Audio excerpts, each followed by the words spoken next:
The contemporary art world is vibrant and booming as never before. It's a 21st century phenomenon, a global industry in its own right. Brilliant Ideas looks at the artists at the heart of this. Artists with unique power to astonish, challenge and surprise. In this programme, UK-based artist Danny Lane.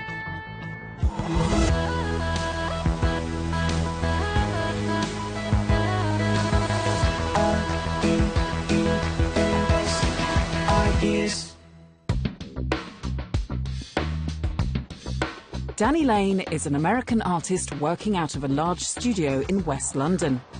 From here, he makes epic works in glass, steel and wood.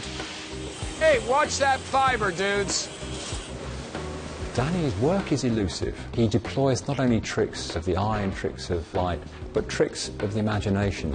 As he shuns fame and the limelight, you're unlikely to know who he is.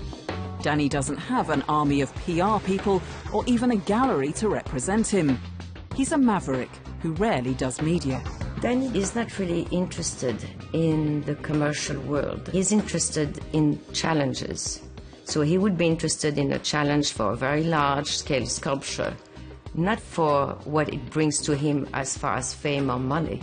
Despite his low profile, Danny's works are high in demand, his sculptures influential in art and design, and he has a unique approach to life, as we'll discover. Danny, for me, is larger than life. He's a character that works on a massive scale, but also on a really intimate scale. I think he's creatively intriguing, and I think he's technically pioneering. He is a very important sculptor. I don't really know anybody else who works quite like him.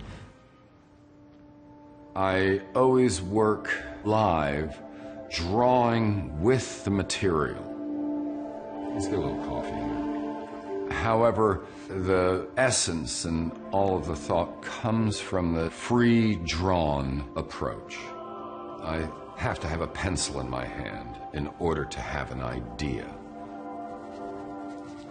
And it's important to explore one's own darker territory. Just working in and around this new thing of these shards of glass. I've used this sort of image of a face, an eye, with some radiation coming from it.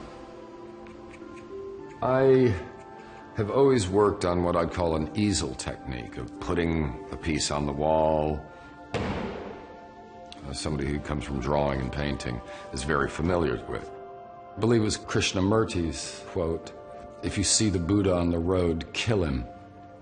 Because if it looks like something I've seen before, well, there's no point in discovering penicillin twice. Danny was born in Urbana, Illinois, but travelled around the States with his scientist father and art historian mother, spending a formative part of his childhood in New York City. We used to spend a lot of time sitting on the steps of Soho at late-night parties that our parents were going to, full of artists. It was a beautiful time. You'd see Jimi Hendrix walking down the street, Bob Dylan and Joan Baez having their debut performances around the corner. New York was very free and open-spirited. As a child, we'd just take the subway all over the city. I would go to art classes at the Museum of Modern Art and make small sculptures. It was so full of life. I mean, it was a real renaissance in American culture. Probably never to happen again. I dropped out of school at an early age. You know, had quite a good life in the counterculture, traveling across the United States.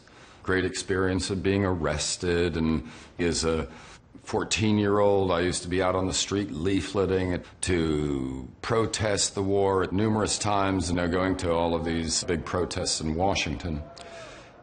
One of the most important parts of my development were the last 4 or 5 years that I lived in the United States. And that's really what drove me to the UK. Danny sought a new direction and purpose. He was drawn to England at the start of the punk era. Mid-70s was a period in England that was very interesting. You do have to bang people over the head to shake the truth up. And I think we need our bad boys. I think we need our rebels. I'm missing the rebels. You know, nowadays, it's horrendous. It's a nanny state. What's that going to get us? You know, I think the risks are healthy. The counterculture was all the rage, but what drew Danny to England was the art of stained glass windows. I intuitively became fascinated with glass. You see a harmony between all of the architecture, the sculpture, the glass. Everything had a tremendous craft, art, and design value. His tutor was world-renowned stained glass artist Patrick Wrenchen, whose work featured in the rebuild of Coventry Cathedral. A true Renaissance man. I'd say he's the only person remaining who is a genuine medieval stained glass artist. The technical processes in making stained glass are extremely archaic. They're 10th century. And Patrick, who saw me struggling with this, said, you know, Danny, this process, if you can in any way engineer things so that you can just go to art college and study painting, study drawing, this will change your life. And all I did throughout art college was draw, and paint. But primarily drawing became the most important thing to me. This fine art approach would stay with Danny and would shape his work to come.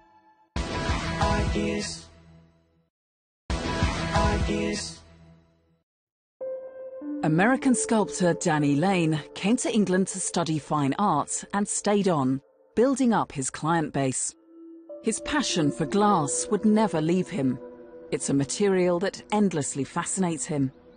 Danny was now on his way to becoming one of the most distinctive artists working in glass sculpture. You can't write the history of sculpture ignoring the use of glass, and you can't write the history of glass sculpture without giving Danny Lane a major position in it. He has the ambition of a Renaissance virtuoso. That's clear in all of his work and in the sheer inventiveness and versatility. That will make his work last. Risk is part of life. It's what brings a human being to attention. Fear is not just fear. It brings all of your focus into one place. Always seeking a new challenge, Danny's been constantly inventive with new ways to shape glass, a material which is beautiful and dangerous at the same time. I began to use this hammer chip as a method of shaping glass, and it brought light into the material. So this flaw became a very important signature in my work for many years, and still is today. I've tried to get away from it, but it's so beautiful I can't leave it alone. Something that has prismatic shape and organic, there's just no way to form something like that. The material itself is the drawing. So. Back in the 1980s, contemporary design was on the rise, and Danny began creating unusual furniture pieces using glass. Well, I produced a number of objects, glass chairs, which nobody had seen before. These were more sculptures of chairs, something that you would buy as a symbolic piece. And these things began to get seen, and that was the time when the public first really began to see my work.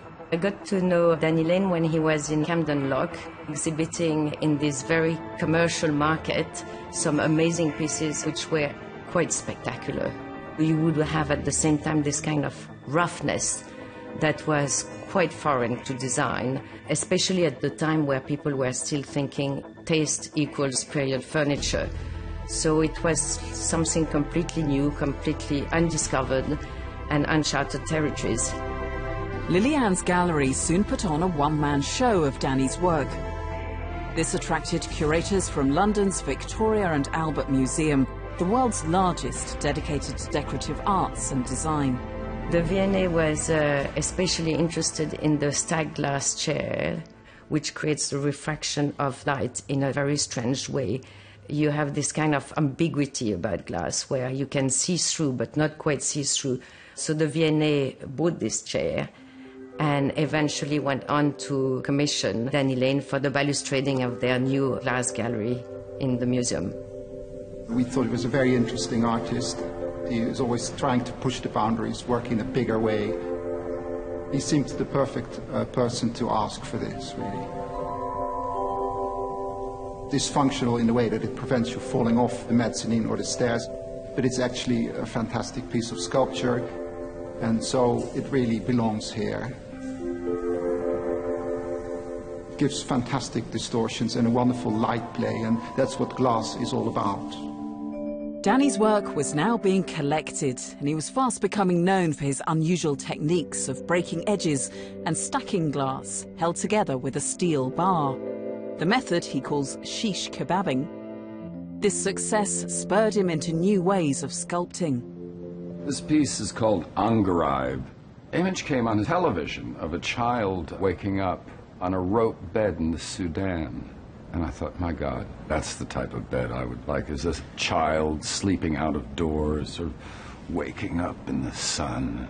I thought of the structures that the American Indians would pull behind a horse, and they'd take their family and all of their belongings as they traveled.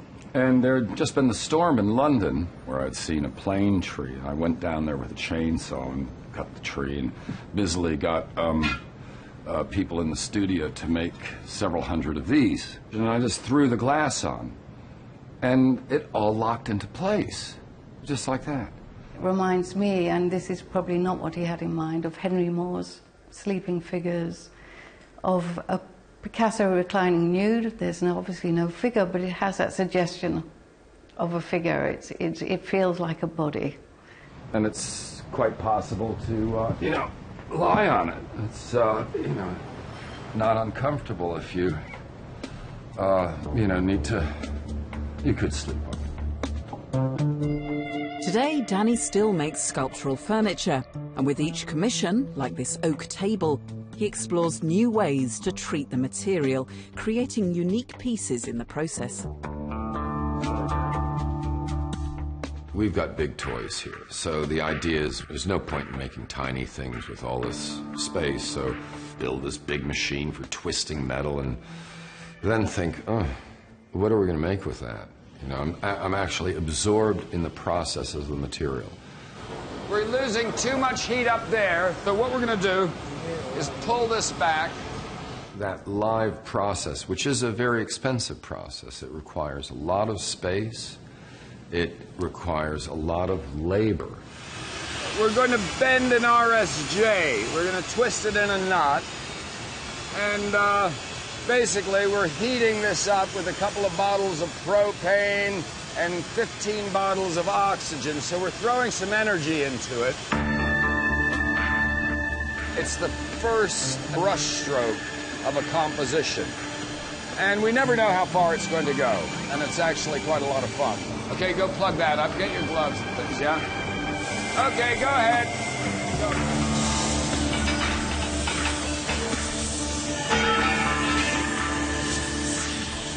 Danny's nicely chaotic. Someone with a sharp intellect who got a quizzical mind, but also a natural feel for the natural elements of the materials. He's got a slightly warped mind which twists these things as well, so it's never quite as pure as, say, a craftsman's approach, but it's crafty art. One more! Michael, we're going to level out and then hook.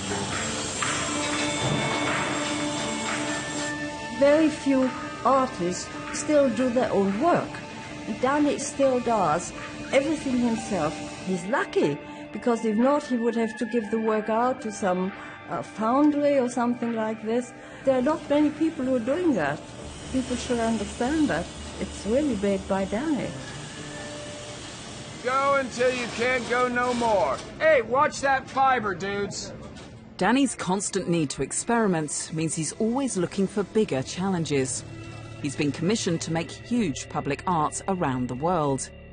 Danny's individual approach means he continues to be highly sought after by both private clients and giant corporations for creative architectural sculpture.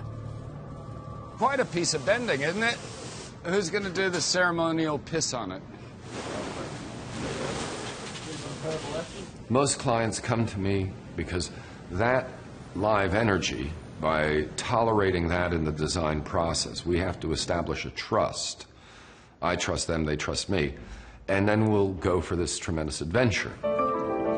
Bravo. We'll do another one in a half an hour, okay? Yeah. Okay? A recent commission for British Land saw him create an unusual window sculpture. What we wanted to do was effectively create an eye-catching piece on the corner of the Edgware Road that you would see as you come up from Hyde Park. And because it's part of a public art contribution as well, we wanted it to give something back to the streetscape and the landscape, as well as obviously be a feature for the building. I think Danny's first description of it was, imagine a plate glass window that someone's thrown a brick through the middle of. You could take the approach that that's quite a scary thing for an artist to tell you as a developer that that's the right thing for what is effectively a big plate glass window. But actually, when we then got under the skin of what he was envisaging, we got very excited. Everybody loves the sculpture. It defies classification or description. When you ask people what it is, everybody comes up with something different. Somebody will maybe say reminds them of a DNA strand, and somebody else will say no, it's rock, and somebody else will say, well, I see a waterfall, and the answers are sufficiently varied that I think we can accept this is not something you can easily label. For me, what the work says about its context in Microsoft is that it's a combination of art and science, art and engineering, and that chimes beautifully with what we do here. A major theme running through much of Danny's work is the divided structure, a split or tear in the body of the piece, a work of two halves. But none perhaps is more majestic than his monumental foyer piece at London's Canary Wharf. The technical side is amazing. The way that it has been set up, and you have the feeling that it is the sea which is opening up in front of you, is the scale. The way that it defies the imagination, how such a huge weight can still give you a feeling of lightness. And I like it because, in fact, it epitomizes for me the immense quality that Danny has.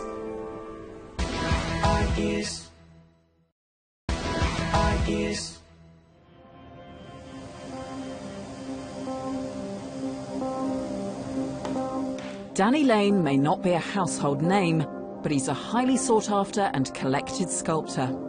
He's produced large-scale public artworks and been displayed in London's Victoria and Albert Museum. But the real motivation for Danny is the urge to experiment and take creative risks. You know, this whole process is very beautiful. However, now I've gotten to a point where I also just want to make pieces. If you're just eating one type of food all the time, you start to long for another type. Only now am I really entertaining the idea of exhibiting and doing shows in galleries. I want to go back into the materials and let the ideas flow. And what I've got here in the studio now are the beginnings of this new work. Yeah, it's all probably necessary because this plaster gives off a phenomenal amount of dust. It's like sandblasting. I'm moving into a thing of cutting into these rough materials, and instead of using plaster to cast and print a shape, I think live into the material. Danny's new direction involves experimenting with a series of entirely new sculptural works aimed for possible exhibition. These are uncommissioned, so Danny has complete freedom over both the process and the end product. Enables a spontaneity which gives the object life, gives it its aura, gives it its whole sense of being. That to me is fresh. Danny forces you to try out different angles, different points of view. So it's a very, very active, very physical relationship with sculpture. We'll take large chunks of glass, arrange them on this piece of plaster, put them into the kiln, and melt it. And all of these shapes will be made in positive form in the glass. It's quite an adventure. It's something entirely new that, for me, and therefore I'm quite excited about it. It's very interesting. Stacks of glass are placed over the relief before entering the kiln to melt into the plaster. Hey, how do you turn this thing on? It takes 20 hours of slow melting, then 2 whole weeks to cool down, before Danny and his team can check whether it's been a successful cast. It's the slow approach. Let's see what we've got in here. Looking good. It's not cracked. What do you think? So we can just stack the steel. But we didn't get as many bubbles as I would have expected. It's the first time we've done this, so...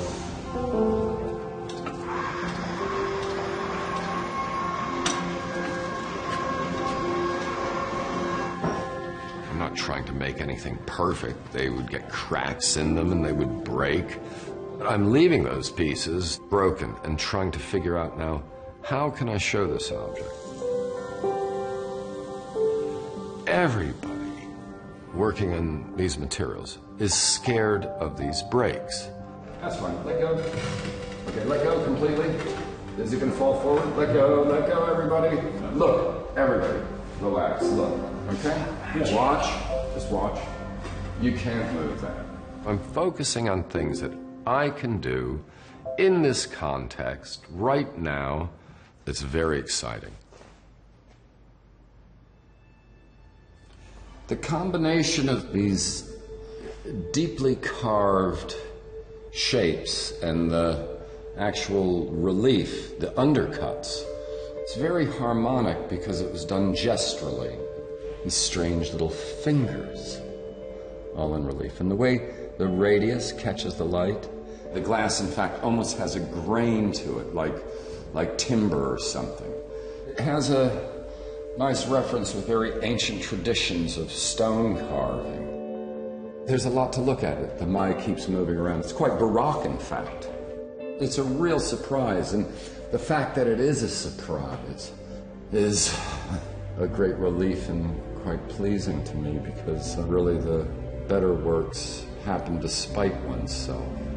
It's a very good step in this new direction for these new pieces. So it's very successful, and now we can go ahead and apply it to different types of glass. Respect of the unknown. It's a healthy thing. It feels good. And that exploration that an artist pursues is the same thing as what a scientist does. And when we discover something, we can bring it back from where we found it and show it to the world. And hopefully that's a value.